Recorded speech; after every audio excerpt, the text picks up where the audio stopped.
Hey, this is Teddy Atlas. We're watching Dante's Boxing Nation. Keep watching. Otherwise,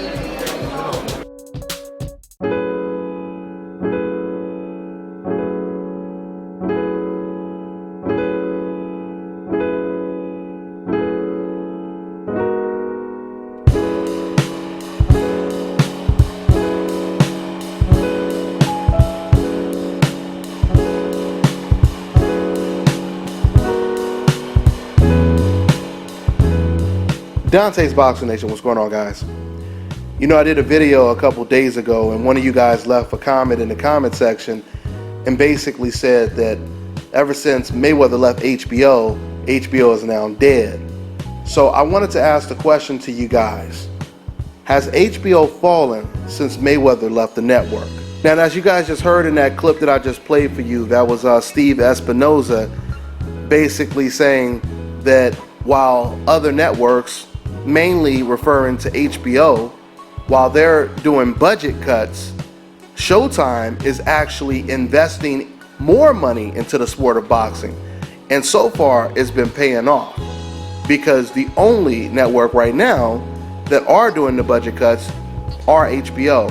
What's so ironic about that is, you guys remember, it wasn't too long ago that HBO, they used to dominate Showtime, all the way from video production quality to big name fighters and big fights. There was a time when the majority of all of the best fights were on HBO, and Showtime at one point, they almost looked like an ESPN. Don't get me wrong, they had better fights than ESPN, but compared to HBO, there was a time when HBO was just so dominant. That's how they made Showtime look. Now, Bob Arum, who works directly with HBO, he's been very open and honest when it comes to talking about the state of HBO's finances. In fact, it was Bob Arum that told the public the reason why we didn't get what would have been a great card on HBO, which would have been Nicholas Walters versus Lomachenko and Victor Postal versus Adrian Granados. The reason why we didn't get that fight was because HBO could not afford to put the fight on HBO. This is the reason why a lot of the type of mismatches we've been getting on HBO recently has been because they cannot afford to pay both fighters. Or at least they can't afford to pay two big name fighters the same amount of money that they would have paid them a couple years ago. Case in point, Nicholas Walters versus Lomachenko. Now, we all know that both Lomachenko and Nicholas Walters are on the same level. Some would argue because Nicholas Walters has many more fights because he's undefeated. Some would say that he's on a higher level than Lomachenko. Some would say that Lomachenko is on a higher level. But no matter what your argument is, the bottom line is they both deserve to get paid around the same amount. You take Danny Garcia versus Robert the Ghost Guerrero on PBC, for example. When it came to them fighting against each other, Danny Garcia, he was the A side, but guess what? Both fighters were getting paid well over $1 million. But when it came to Lomachenko versus Nicholas Walters, according to Bob Arum, Lomachenko was supposed to get $800,000 or $850,000, and Nicholas Walters was supposed to get $500,000. Coincidentally, that's the same amount of money that they offered Guillermo Rigondeaux to fight Lomachenko as well, according to Team Rigo. Now, the reason why that salary doesn't make any sense at all is because Guillermo Rigondeaux, he got about $750,000 when he fought against Nonito Donaire. And now, for whatever reason, HBO and Bob Arum, they could only squeeze out $500,000 to pay Guillermo Rigo or Nicholas Walters to fight against Lomachenko. So let me ask you guys this question. Do you guys believe that if Lomachenko and Nicholas Walters were fighting for Al Haymon on the PBC series, do you guys think the fight would have happened by now? Most likely. If you look at a lot of the matchups on PBC, Adrian Broner versus Sean Porter, a type of fight like that would be very difficult to make. Matter of fact, it was difficult to make because there were a lot of stipulations and negotiations, and yet Al Haymon still got the fight done. The Mayweather versus Pacquiao fight, The reason why that fight happened had a lot to do with Al Heyman, and Floyd Mayweather will tell you that.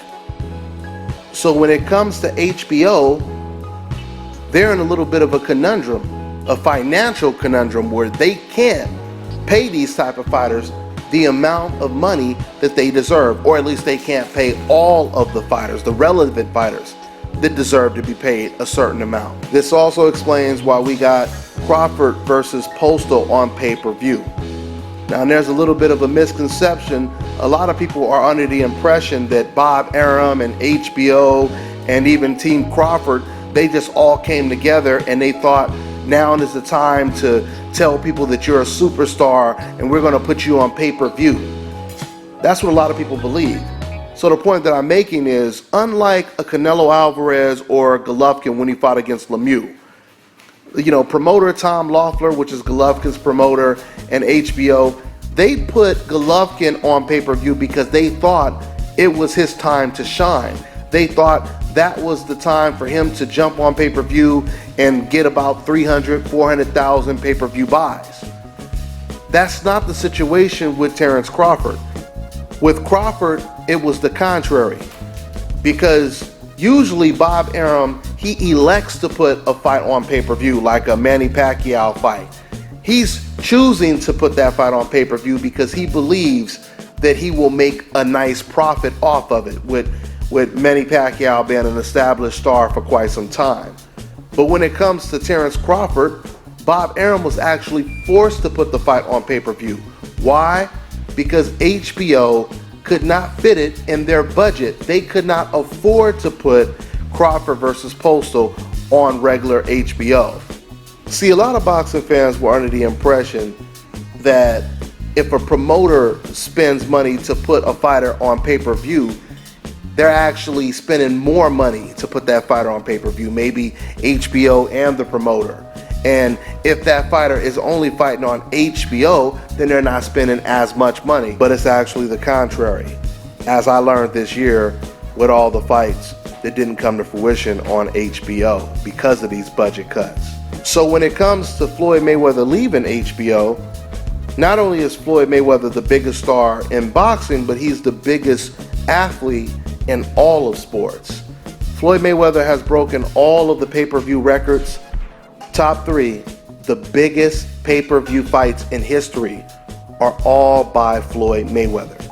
Floyd Mayweather versus Canelo, Floyd Mayweather versus De La Hoya, and Floyd Mayweather versus Sugar Shane Mosley. And we know that Floyd Mayweather, he did those numbers because of his star potential. Because when Oscar De La Hoya fought against Manny Pacquiao, they didn't do the same type of numbers that Floyd Mayweather did when he fought Oscar De La Hoya or when he fought Manny Pacquiao. You see how it works? When Manny Pacquiao fought Shane Mosley, he didn't do the type of numbers that Floyd Mayweather did when he fought against Shane Mosley. So this just goes to show you Floyd Mayweather's drawing power. Matter of fact, Showtime, they really knew what type of drawing power Floyd Mayweather had, because they end up giving Floyd Mayweather the biggest sports deal in history just to sign him. I've even been told that they gave up their whole Strikeforce series just to invest in a deal with Floyd Mayweather. Now the question is, if Floyd Mayweather was that important to Showtime, why was HBO so disrespectful to Floyd Mayweather when he was signed under their network? I mean, when you listen to some of the stuff that Larry Merchant and Jim Lampley would continuously say about Floyd Mayweather, you would think that Floyd Mayweather was already working with a rival network. You would think this is a reason why HBO is treating Floyd Mayweather this way, is because maybe he's working with a rival network. But that was not the case.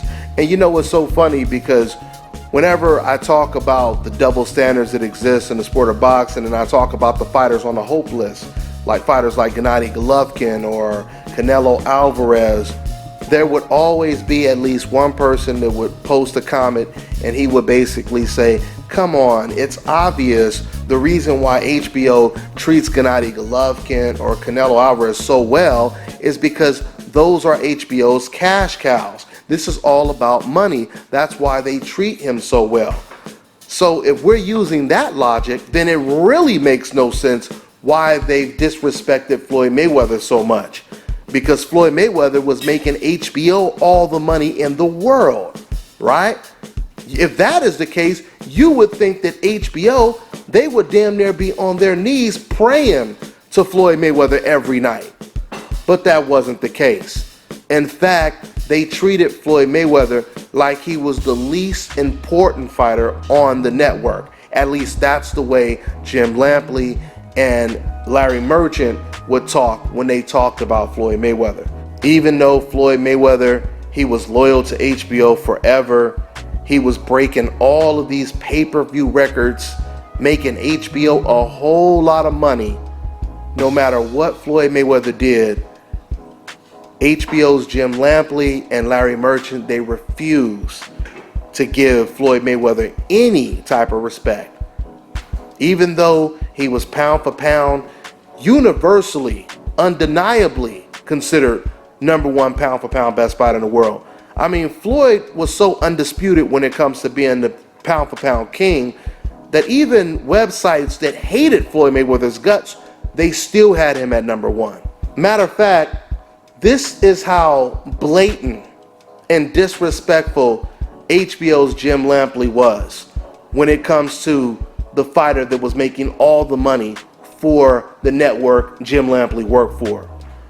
When Jim Lampley first got his TV show, this man could not wait to show his disdain and his personal hate for Floyd Mayweather. The very first episode that Jim Lampley did for his TV show, you could tell that Jim Lampley could not wait to plant this seed in all of the decaf's head and try their best to discredit Floyd Mayweather. I remember the very first episode because that's the only episode I ever tried to watch. It seemed for about maybe 10 minutes in the show that it was going to be a very impartial show. Then all of a sudden, out of nowhere, Jim Lampley, he starts saying, you know, Floyd Mayweather is considered pound for pound, but if you really think about it, everyone that he beat was either too old, too small, or too inexperienced, etc., etc., etc. He just goes from there, right? And it's so funny because it came out of nowhere, and you can just tell that he had been wanting to say that on a big stage for a very, very long time. And of course, I could show you guys clips of what Jim Lampley actually said about all of Floyd Mayweather's opponents before the fight, or even in some occasions during the fight, where Jim Lampley was actually praising Floyd Mayweather's opponents before and during the fight, and once Floyd Mayweather beat them, then all of a sudden he takes the credit away for Floyd Mayweather for beating him. Now, I can go much deeper into that, but that's for another video. Now, what really makes this situation so disturbing, well, there's a couple things that makes it disturbing, but for the sake of what I'm talking about now, what makes it so disturbing is the fact that Jim Lampley and Floyd Mayweather, they have something in common, which is what? They both represent HBO. You can almost look at it as them both being HBO employees. So with that being said, Jim Lampley's job is to elicit as many viewers as he possibly can to tune in and watch HBO fights. Here you have the biggest draw in all of boxing, and you're sitting over here basically telling people, don't tune in and watch this coward, this guy, he's overrated. You don't want to watch HBO to see this guy. He's not worth watching. Why don't you go watch Showtime where the real fights are? Because this Floyd Mayweather guy is a con, and you're going to waste your money watching him beat guys that are too old or too small or too inexperienced, etc., etc., etc. Do you guys know how much hate you have to have someone where you're willing to sink the whole HBO ship just to drown one guy? That is some serious ass hate. That is some serious ass hate. And something that makes the whole situation so ironic is now that Gennady Golovkin is one of the HBO favorites, you notice how even though, despite the fact that Gennady Golovkin, he doesn't make a fraction of what Floyd Mayweather brings in when it comes to pay-per-view buys. Despite Gennady Golovkin not really being a star, but HBO wants him to be a star, isn't it kind of funny that Jim Lampley has never gotten on his television show and said the same things about Golovkin? I mean, ain't it funny how he's never went on his show and said, you know, Gennady Golovkin, all of his opponents are either too inexperienced, too old, or too small. He's never done that, has he?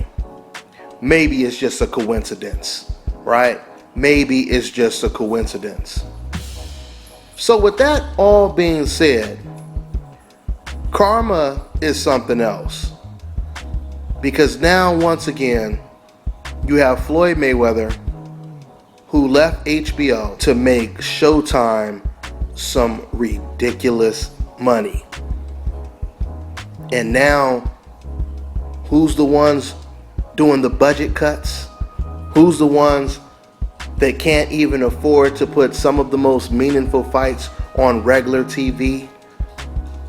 It's HBO. And you know, I want to make it really clear.